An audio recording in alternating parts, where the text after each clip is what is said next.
Hi, my name is Liza Avila. Um, I want to let you know that Tamika, I agree to Tamika to interrupt me when I get stuck in somewhere. So maybe I say something in Spanish and she's going to translate for me. Just to clarify that.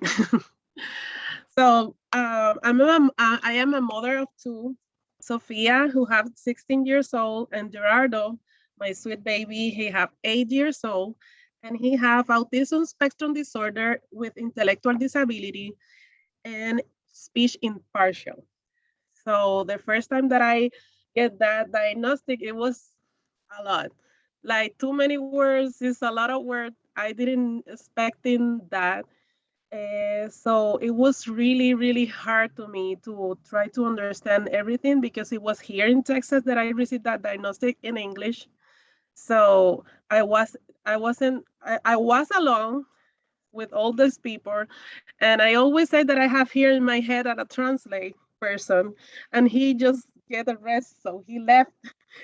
So I get stuck with all those words in English, and I just hear like a zoom in my head. So it was so difficult because I feel so bad because they start telling me, "Do you have any questions?" And I like, no.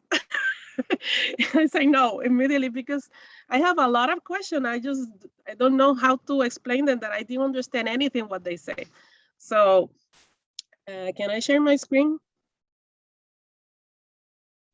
Let me make sure that you have.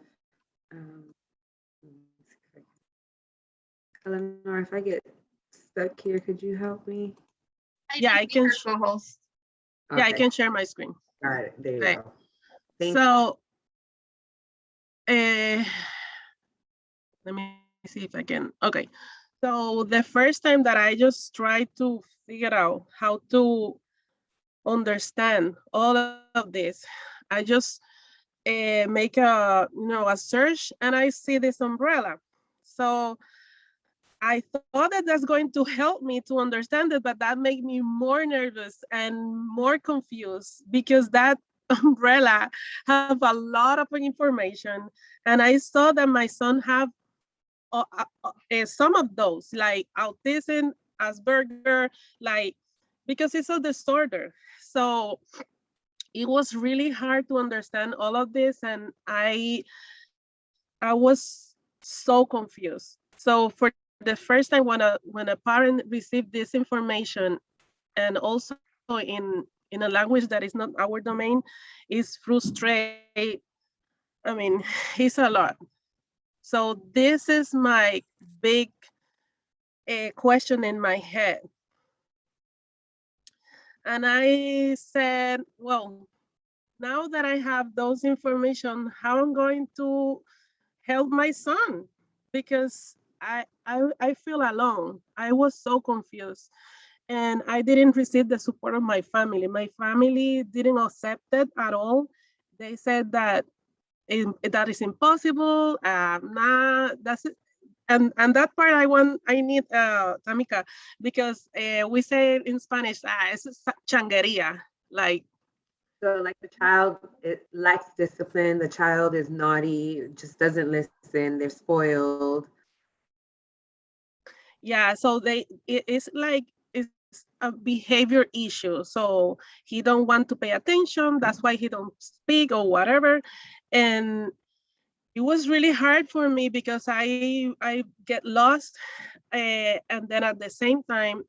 Uh, I didn't have the resource to help my son in my house, because even though he was at school and they received all the resource, because everyone say, don't worry, he have the special teacher, and he have the speech therapy, and he have everything. But when my son is in my house, what I'm going to work with him, you know?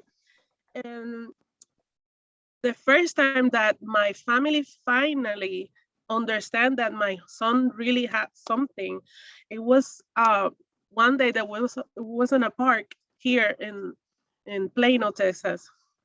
And then that park, it doesn't have a fence, around, so it was open. and close to the fence, there was a street and a lot of cars. So my son, in a moment, he just see the street and the car, and he just start running to the street. He just run. And then my brother, he say, Geraldo, stop, no. So he's screaming at him, and he was so, I mean, like, he get his attention. So it was fun for him to somebody, talk to him like, Geraldo. So he just run more faster, but directed to the car. So in that moment that I just skate freeze, like I don't know how to explain you that, how was my feeling in that moment. I just asked my brother to stop screaming at him, because for him that is a game, So I tell him, Geraldo, high five. So I put my hands like that, and he stopped and looked at me, and he run, with me, and then he high five to me. So I get him in my, so I get him in my hand, I get him, and then I tell him, do you want to go to the house to wash your hands? Because they don't like to be dirty, like, so he was agree with me, and then just take him to my home, and I just crying and crying and crying. It was so, like, I don't know how I just figured out to do the hi-fi thing. It's not we don't have a book, we don't have anybody to tell you how to do that. So it's just jump on me, that thing, to try to, turn him to not go to the streets, like, come with me, you know what I mean? So in that moment, my family finally understand that, oh my God, yes, he has something. So I get the attention of them and explain them what happened. And every week is different, like something different happens. If he hear if you flush the toilet and he hear that noise in the water, that's bother him a lot. So it's a lot. Like, in that moment, I didn't know how to explain him. So that's why I say how I'm going to survive with this diagnostic. And we feel like somebody changed my son, because from the beginning he was good, he was fine. So when you get all this information, it is you feel like this. So I have one of my family that have a recently a diagnostic of autism. So because my family knows that I have a son with autism, so I tell them. So she know that she know that that I have this like, that I know, about this. So she immediately, exactly, my experience, exactly. So she called me and say, oh my God, I received all this information, but in Spanish, but I don't understand. Like, and I say, yes, I understand you, because even if it's in Spanish, this is another language. Like, it's something different. So I I just want to, if somebody can answer this question, how we can help the family when they are confused and they have a lot of questions. In my perspective as a parent educator, with my experience as a mom with kids with autism, I feel that I am a bridge for them. Like, they can be lost, because I can help them how to go to the other side. And also I have compassion, because I can see her face when she tell me everything, and I see her face. He was so afraid, and you can hear like the voices, like, because it's something different. So how you guys can help a family when they are in this situation?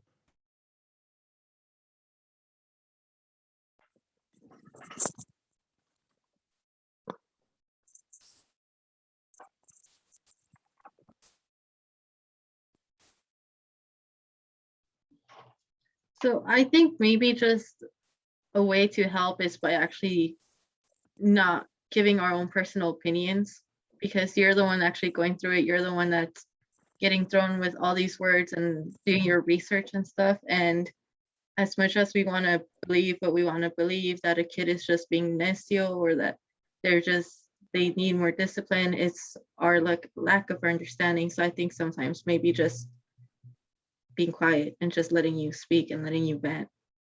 I think that could be a way to help, because if I was the family member, I don't know anything.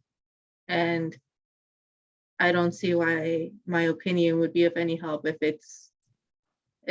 you were visibly showing stress.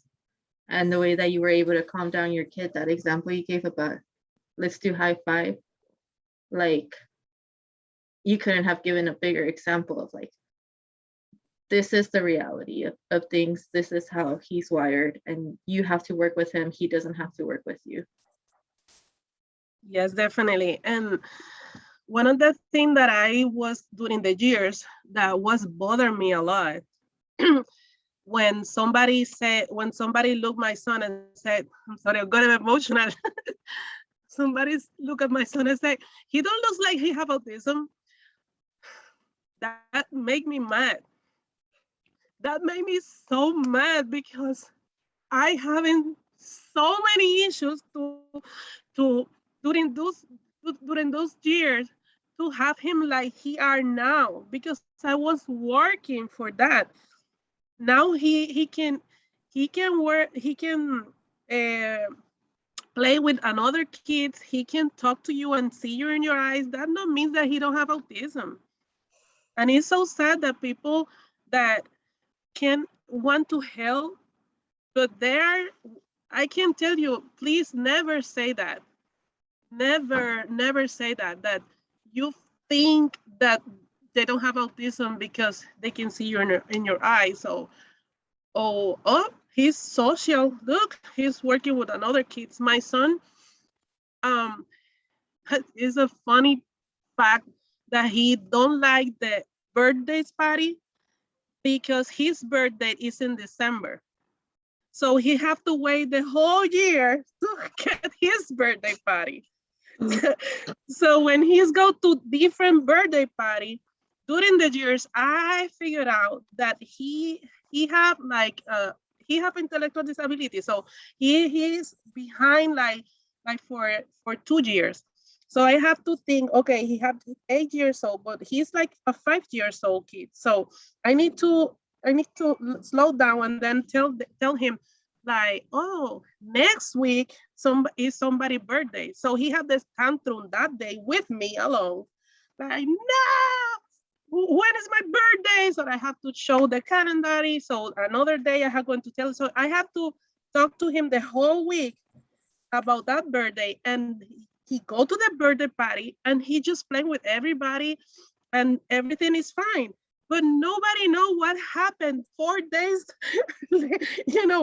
that I have to work with him to be just fine that day. So it's hard. It's hard. So who else can, what is your, sorry that I just,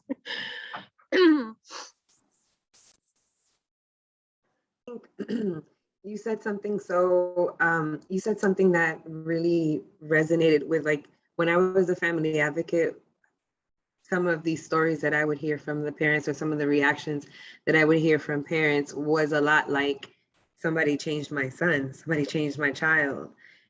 He was fine in the beginning. And in early childhood, we know that a lot of times these things or challenges or barriers don't show up until about 3 years of age or more. And so that's why it's so important, the work that we do here at Lumen, because early intervention is crucial. It can really help be the bridge, as Liza said. And the other thing too that really, really struck me, which I would like to, if anybody from the PAT program would like to share anything, I don't want to spotlight anybody, but I know that y'all could really probably share how important it is for the parent to understand, no matter how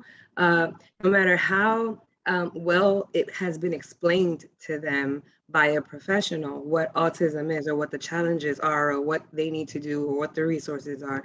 A lot of times we are working with families who don't understand high literacy. And so, and sometimes we don't understand the jargon. So it's really important for us to take that time to break some of those things down in the language that they would understand, to really interpret what that is, not just translate, interpret the meaning behind what these diagnoses are or what the next steps are, so that parents can calm down a little bit. Maybe that'll help soothe them just a little bit, because like Liza said, you have all the resources at school, but I don't have the resources at home to work with my child. So yes, and then also very important that when we receive the paper, they give you a bunch of paper together like this. And then, okay, you know, and nobody explained me how to go through those papers to try to understand what is autism is.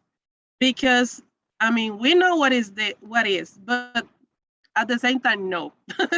I don't know if you understand me. Like, it's hard when it's your son, because it is a spectrum, like a lot of colors. So so as a professional, I think that we have to know that it is a disorder. It's a spectrum disorder. So each person have a distinct set of strengths and challenge.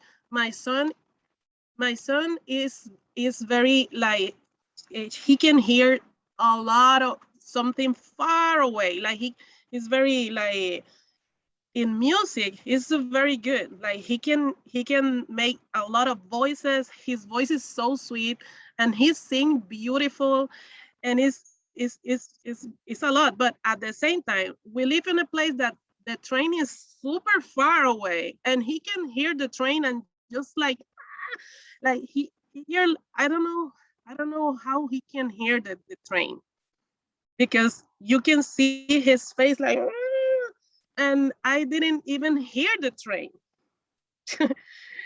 So it's challenge for him, and now socially he is doing very very good, but at the same time he bothered the others because he wants his attention, their attention.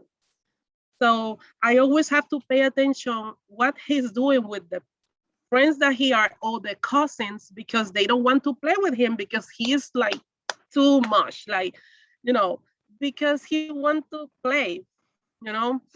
So um we just need, we don't have a specific significado, like means. We don't have a specific means about the autism, because it's different. Some of the kids need more support than other. Some are more independent than other. But we just need to uh, let the family know that they are not alone, that we are going to help them, and it's okay to be different. It's okay. uh, Another thing that I just forgot to type there, it's about oh yeah, I forgot that, the word normal, that word. My son now is not normal. You know, that is also, that is like, they have to, because when they figure out that they are different, they start like say that I'm not normal. So that's another thing that we have to pay attention to them. Then he is special. It's okay to be different. Like, there's some words that we have to constantly say, I love you. And my son, if you ask him to a hug, he go his back like this, and then, do this.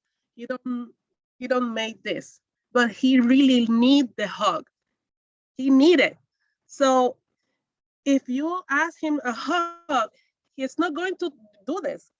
So he's going to turn like this, and then you go to him and hug him, because they need, like, like this Pressure, compression. pressure. Exactly. I don't know why they like need it. So sometimes when he's sleeping, I say, "Can you please squish in me?" And I just like hug him because they need that. And well, I can say a lot of different, experience, but that's basically is that I have, and also that as a Hispanic, a lot of Latino people doesn't, eh, ¿cómo se dice? Que no están, um, doesn't believe, or like my family, like doesn't believe that this has happened, like the autism. Denial. Exactly. Is I think it's something cultural. I don't know.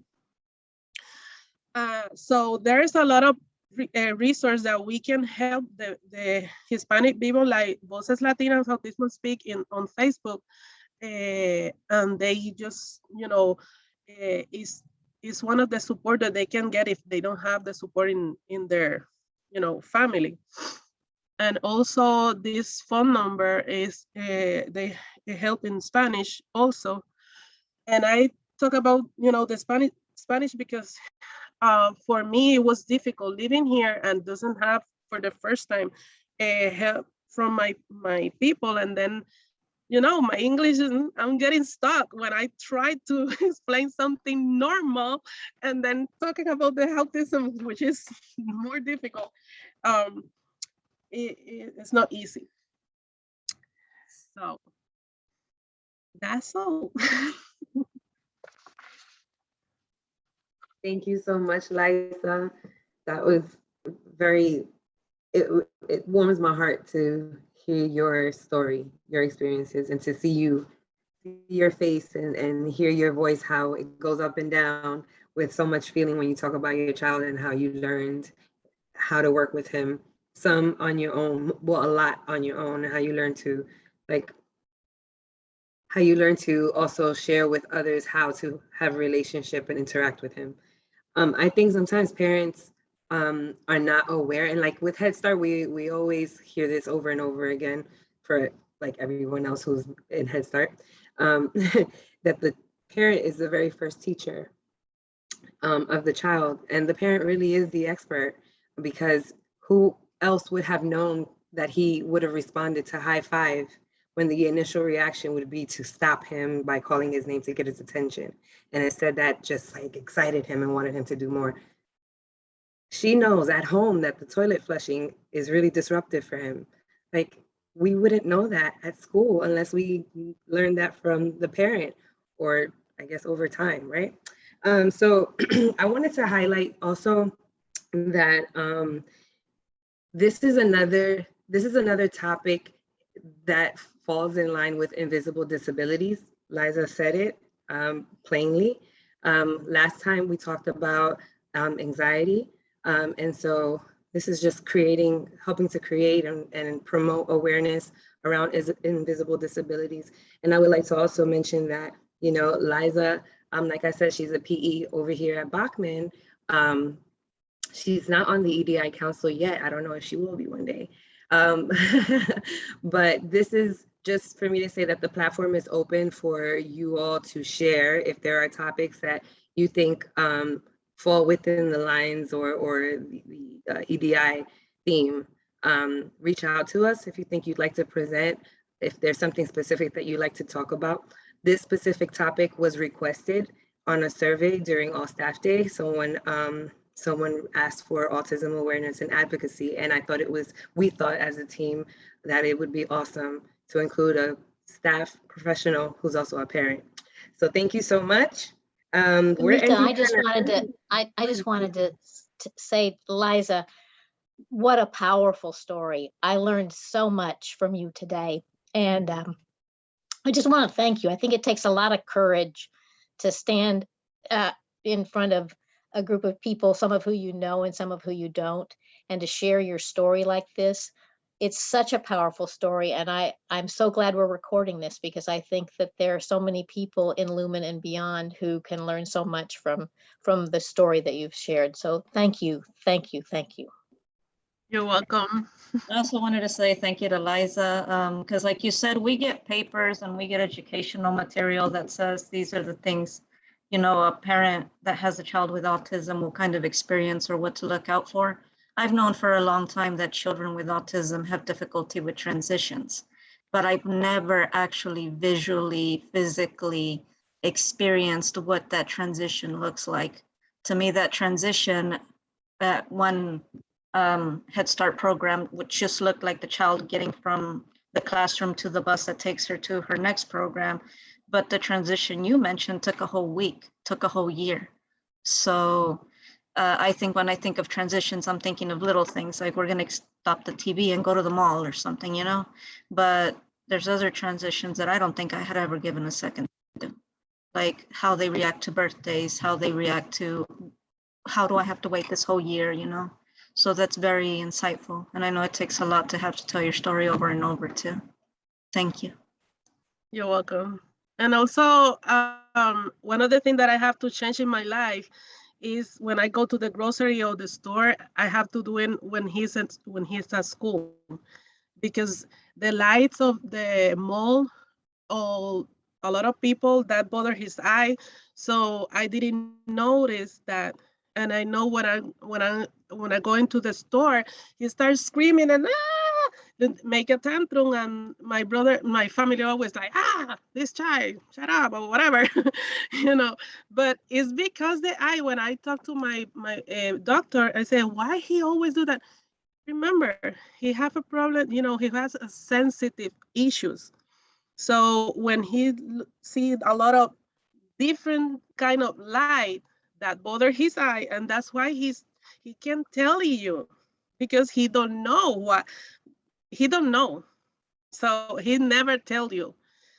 So I learned that, and I just, okay, so I'm going to change my schedule and I'm going to make that shopping in the day that somebody can stay with him, or if he's at school.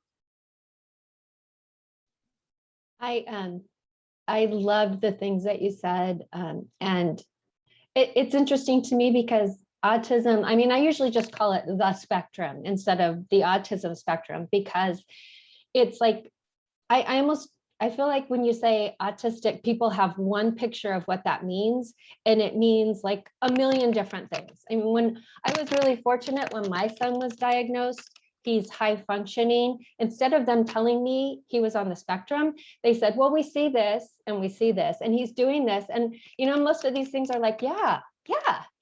And they put it all together, and at the end they said, so we would consider him to be on the autism spectrum. And I was like, oh, I hadn't put that together, but it was so much more comfortable to hear it as a list of behaviors rather than a diagnosis of a certain thing that's wrong with my son. And so, you know, and it really kind of came around to looking at each of those behaviors and seeing the flip side of those behaviors, which is often a strength. So, and I'm sure you know that too, Lisa. That's like you go, oh, he's like this, and everybody sees that, but they don't see that that means he's also like this, which is what's so wonderful about him, right? So yeah, I mean, I think it's almost detrimental to use the word autism, but that's what gets you the extra help when you can say, oh, he's on the autism spectrum, so I get these extra things, which, you know, that's what you need, but then the label makes it confusing because everybody sees one thing, and it's so many things.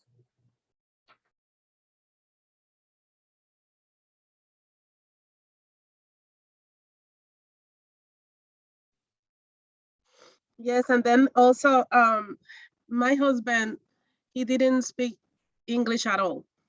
And then I don't know why, we didn't know why. In Puerto Rico, there's a lot of kids with autism, but the first language that they learn is the English. So even if they live in Puerto Rico, they're speaking in English. That's it. So we have to learn to understand them, even if they have another language. We don't know why.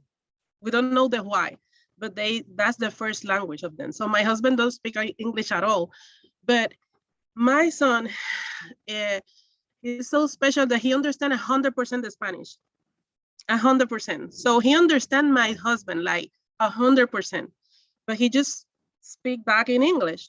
So it's fun when I say something wrong. He just no, you don't say that word. It's just wrong. So he tell me what is the way to say the word. So he's my teacher, and and he learned. My husband learned a lot with him, to understand him, even if he's speaking another language. So we can learn each other. We can learn each other. It doesn't matter that where you come from, or it doesn't matter that. It's just work with, with his, you know, his disability. And I noticed that the tasting food is changing like every 3 weeks. Like he's talk with strawberry and he eats strawberry, and then grapes, and then he changed constantly. So when mac and cheese, that's another thing. They stuck with a specific food. So one of the issues that I have with my family was that you always give it to him the mac and cheese. That is not good. It's hard. Because they don't understand that if I give him another thing, anyway, he's going to need the mac and cheese. So if I give him nuggets, when he eat the nuggets because he don't want to have a bad behavior, then he's going to say, can I get the mac and cheese? So I have to give him the mac and cheese anyway. So it's a lot.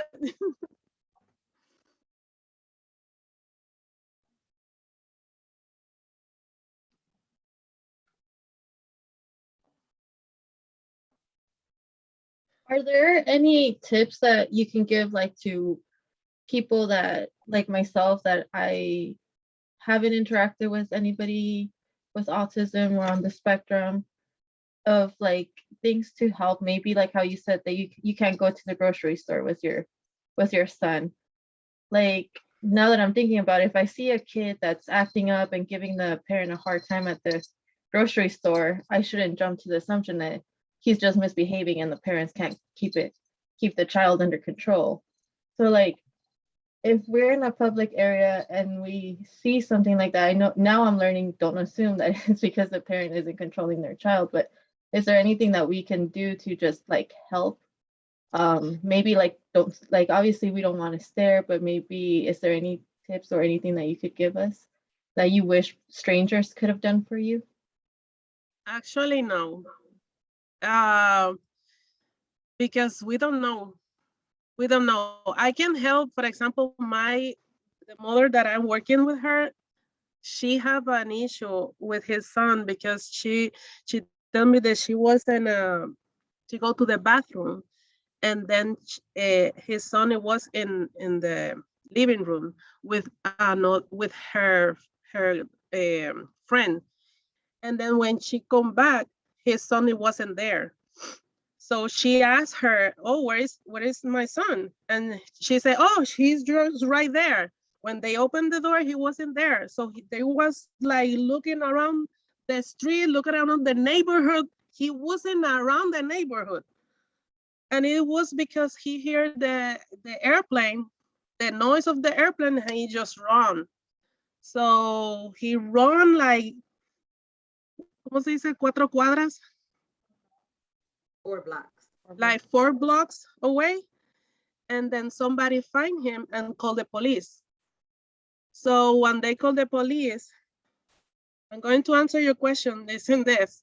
When they call the police, they bring the son in the house, and she was scary, and because she was just a few seconds in the bathroom, and then when she come back, he wasn't there. So when the police come, she remembered that I tell her, always get your paper with you. The papers about his diagnostic if something happened. because you can show the people, hey, my son is autistic and this is his disability. So you can prove that they do that not on purpose, you know? So she remembered that. And then when the police come to the house, she said, he said, you say that he have autism, but I need to see the paper. So she find the paper like checking like this and then show him. And then they give him back his son. And then obviously they tell him a lot of stuff that obviously they don't know how. So probably if that person have that tantrum in the shopping and you ask him or whatever, if they don't can prove you like how to explain them, they are learning. Like she learned that she can go to the bathroom without lock the door, you know. She can go to any place because he have 3 years old. So it changed the schedule, it changed everything. Like if you are, I tell her, okay, so you know what? If you need to do something and somebody with you, just you have to tell them, stay with him, hold his hand until I come back, and just pay attention to him. When he's go to this to the school, then you can go to the grocery, go to do whatever you need to do. But when you have your child, you have to pay attention what he's doing. Eyes of him. That's it. My son uh, recently, like a month ago, he was taking a knife and then cut the apple like this, like crazy. And I have 5 camera in my house. I was here in the office on Saturday, and I saw in the camera that he was doing this with the knife in an apple. And I called my daughter, Sophia, go to the kitchen. Why Gerardo is alone? You know, and it's not her fault. I mean, Sophia is a teenager. So I learned that I have to, cut all the knife now and put it in a safe place. And it have to work on Saturday. Everything have to be gone. Every time you learn something different, like there is no specific like thing that and then I learned that like a few months ago. All the time is something different. So I tell her, just calm down. And when you see him to do something different, just change your schedule and try to, pay attention what they do.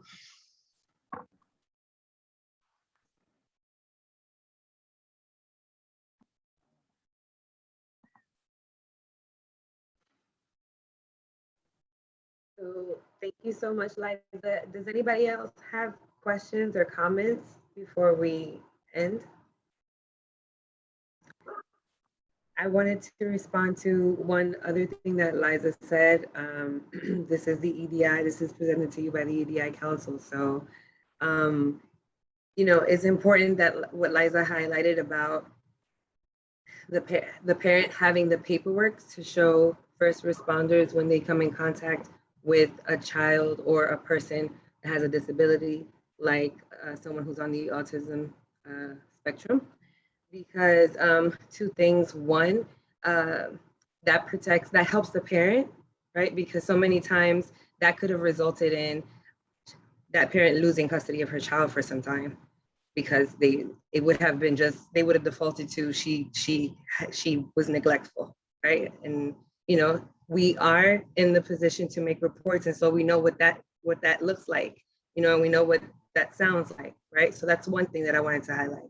The other thing that I wanted to highlight is that too often we know that first responders aren't always fully equipped or capable of dealing with citizens that have disabilities, such as the example, the killing of Elijah McClain in Colorado, who was 23, autistic. He was put in a chokehold by the police, and he kept apologizing because he didn't like to be touched and he was an introvert. Those were his last words. And so we learned later that this was an autistic young man. And Liza just told us about how difficult it is for her son to be touched and held, and how sensory is a very big issue for children on the spectrum. And so that's just something that I want you all to reflect on, please. It's 12:41. We have 4 minutes. If you have anything else you'd like to say, now is the time.